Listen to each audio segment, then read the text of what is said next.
Hi, continuing with the Easy Coaching Classroom, Virtual Classroom Lecture Day 1. I'm just going to go over 4 questions for the GMAT edition of the test that I helped students prepare with before. And it's also called sentence correction. I think I'm only going to have time to go over 4 questions. Keep in mind that I haven't seen these questions beforehand. I haven't memorized the answers, so I'm just going to be like you and solve the questions on the fly. If I were in the examination hall, I'd only have 45 seconds to 1 minute 40 seconds to answer these questions, so I'll try to make it as quick as possible. This is taken from the official GMAT guide, edition number 13, the practice sentence correction questions for the benefit of all my students.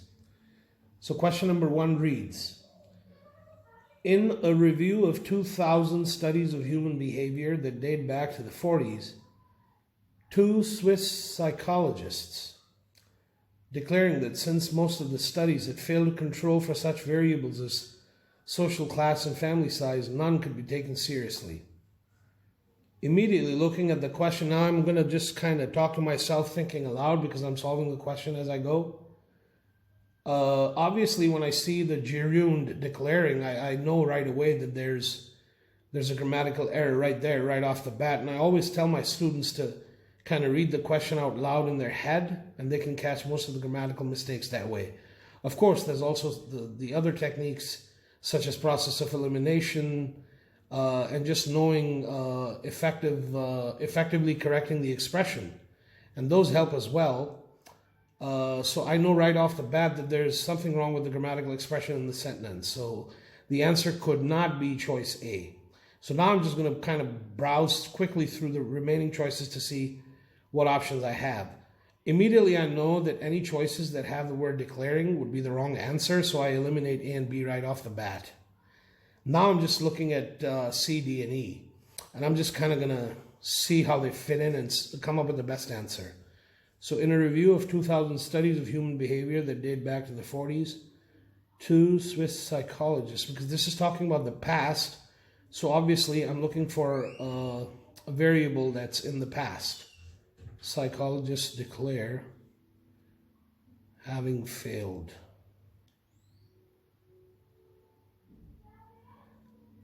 Okay, so I just looked at choice C and D and I concluded in my head that C, after the first comma, has the word, in fact, after the second comma, has the word having, which is incorrect subject-verb agreement, so C would be eliminated as a choice. And D has the word fail in there, which is inconsistent with parallelism because it violates the past tense rule that's followed in the sentence. So A, B, C, D are eliminated. So quickly, keeping the time constraint in mind in the actual examination hall, I would select E as my answer for the first choice, for the first question. Moving on to question number 2. Let's see. What do we have here? Manufacturers rate batteries in watt hours. There's a semicolon here. So it's a forked road, which is what I always tell students a semicolon does. Because there's a compound sentence and then there's a complex sentence. So this is an example of a simple compound sentence, if I'm not mistaken. Hang on 1 second. Manufacturers rate batteries in watt hours.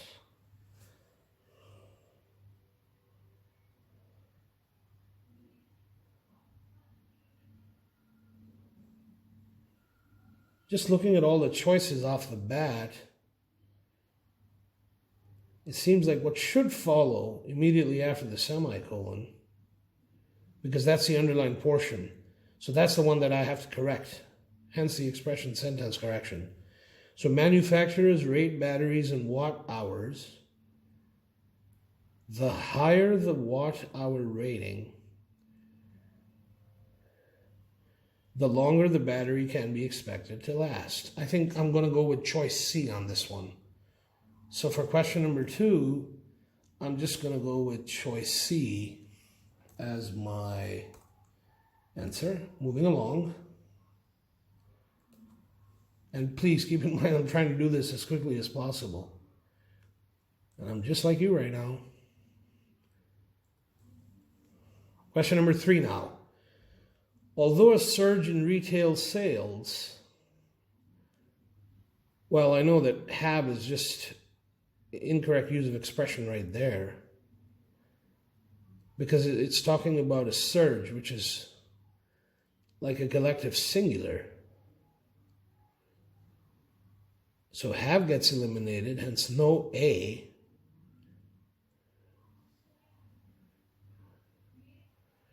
B is just absolutely horrific English. B gets eliminated right away.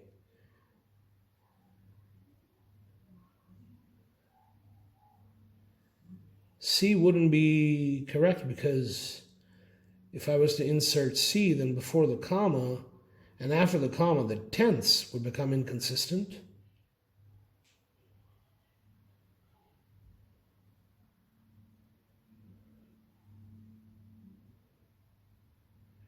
Yeah, I think this one's pretty obvious.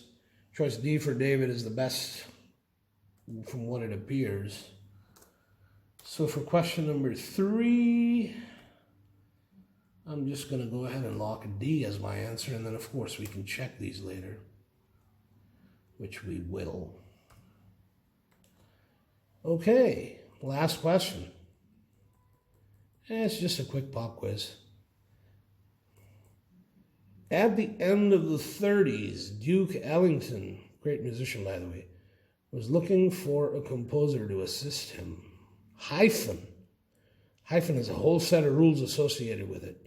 Anybody preparing for the SATs for the writing and language section can tell you that hyphen has a whole set of rules associated with it. They know all about it. So at the end of the 30s, Duke Ellington was looking for a composer to assist him. C is incorrect. A is incorrect.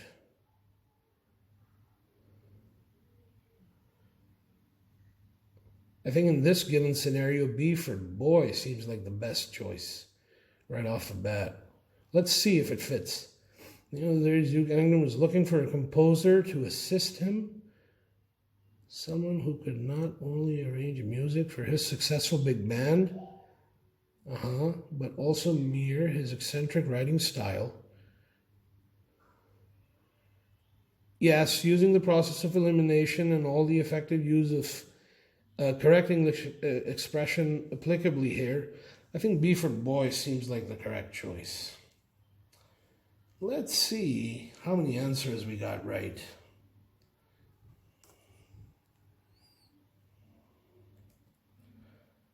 If I could just quickly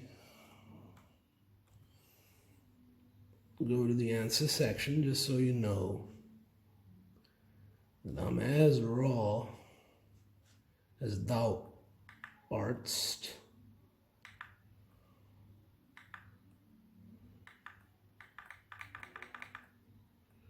Let me just go to the end where they have the answers. Aha. Here they are.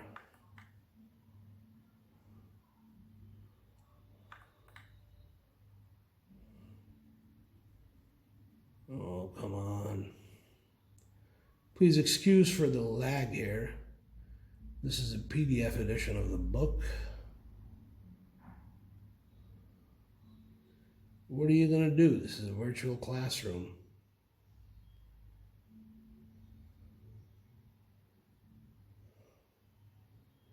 Some virtual contingency.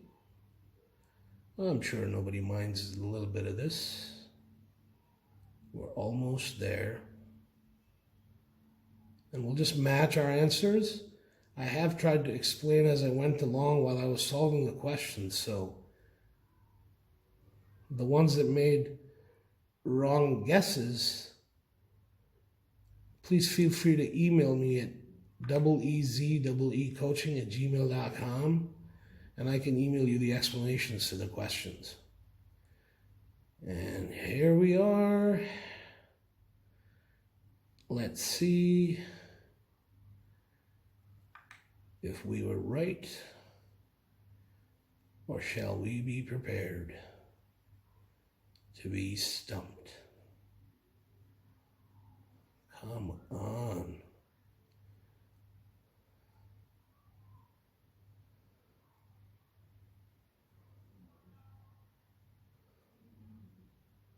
Come on, Pewter.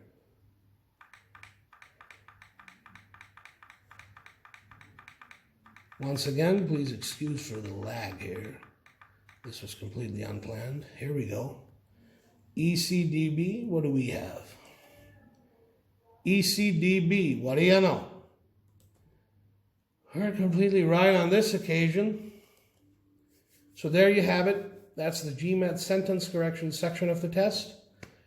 Prof. Zach just showing you a little bit of the ways on how to attempt this really essential section of the test. Guys, I'm going to log out from the virtual classroom for the day. Enjoy your days. Stay blessed and stay safe.